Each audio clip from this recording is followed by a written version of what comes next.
Namaskar.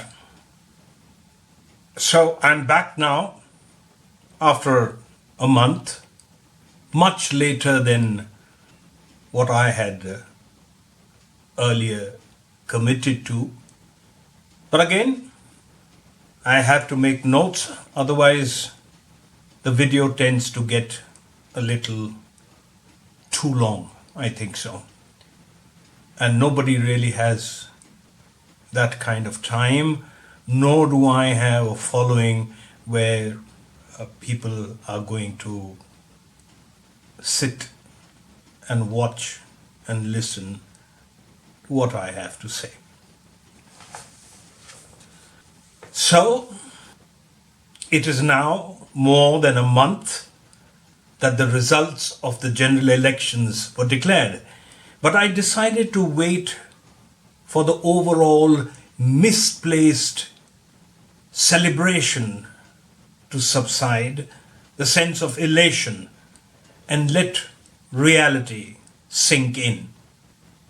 I don't want to be full of doom and gloom, but the only thing we could perhaps celebrate is the return of the opposition. But, and it is a big but, and no point really talking about Iqbal and Aalam. And when I say Iqbal, I'm not referring to the poet. Ravi Joshi's opinion column in the Deccan Herald on June 24th asked, and I quote, "What happens to a party that purports to be of the majority, by the majority, and for the majority community when it loses its majority in the Lok Sabha?" I'm not trying to be clever, but that's the reality today. The people of India have refused to give a clear majority to the party that posed as the only party for the majority community. Unquote. And here is that but. They are in power for another 5 years. The ideological brainwashing will continue unabated. The bulldozers are back. Akbar Nagar, for example, in Lucknow. Om Birla is back and is chalo betho, the opposition members. Dhankar is back too. New criminal laws are out. Crackdown on critics is in full swing with vigor. Old cases are being pulled out. Arundhati Roy, Medha Patkar, Sheikh Shaukat Hussain, for example. Creatures like Ajit Bharti, Harshvardhan Tripathi are on the loose. NCRT books have no mention of Babri Masjid or the Gujarat genocide. The beating and lynching of people is allowed, and Sahib, our Sahib, is touring the world again in a world that does not show the map of Manipur. The term secular was added in the 42nd Amendment in the year 1976. Secularism in the preamble of the Constitution of India is described as all the religions, that is Buddhism, Hinduism, Sikhism, Jainism, Islam, Christianity, etc. are all equal in this state. India is not a state only with one religion. A person is said to be secular when his thinking is rational and based on science. Secularism simply means that the separation of state from religion, that is, a secular state, should not be based only on one religion. The columnist Muhammad Zishan has commented that, I quote, "Today, more than ever, Indian must recognize what causes violence and how they can avoid it. And maybe it is also time to relearn the essence of the dirty word secularism. Unquote.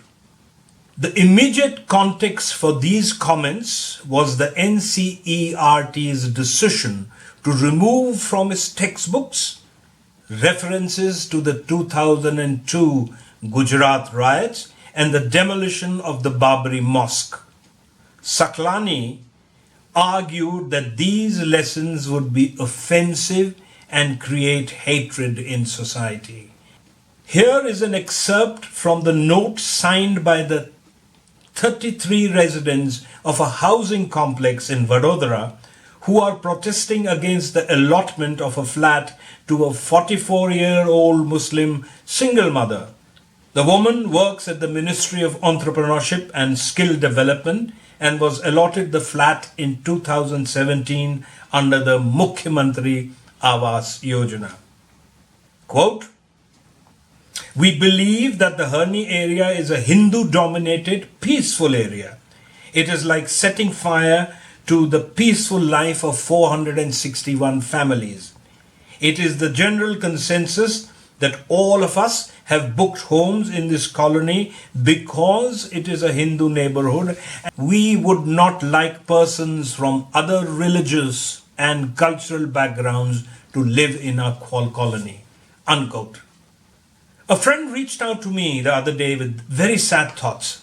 She said that, quote, "I was thinking today that the biggest damage done by the ruling party, the RSS, and all associated groups is that it has embedded such animosity, hatred, and insecurity into the psyche of the people across all sections of society. Whether they go out of power or not, that will be the most difficult thing to change."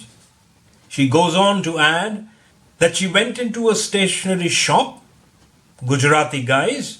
One of them was playing some reels against Muslims and Baqarid. She says that I actually felt really sad, not angry as I normally do. Sad because it will take a whole generation to change this mentality. They are drip-fed nonsense on an hourly basis, which they believe to be true. How can you counter that? Unquote. So with this triumph of democracy that we are celebrating, should I now breathe a little easy? Should I stop looking over my shoulder? Should I celebrate, as it were, the victory of the opposition? Should I consider and hope for some Iqbal and Aalam? Should I stop worrying about my family and like-minded friends? Should I tell the Muslim community and the young children that sab changa si? Should I really believe that the India alliance will hold strong and not be eroded by internal power struggles? But why do I still breathe with great disquiet and a growing sense of menacing future?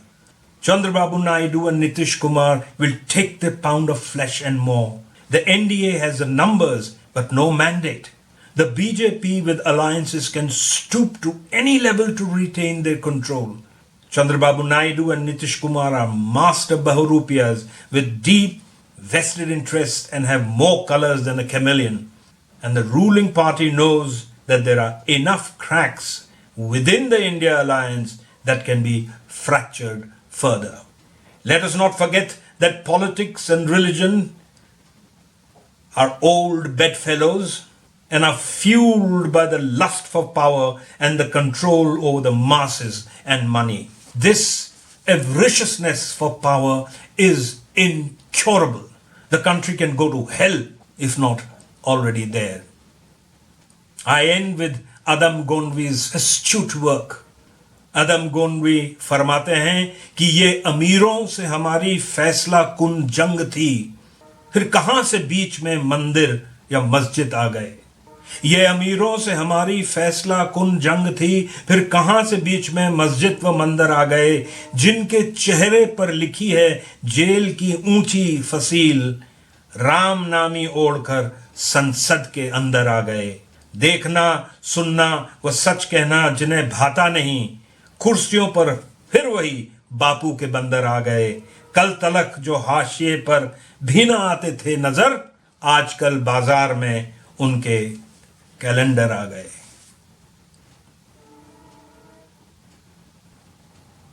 नमस्कार।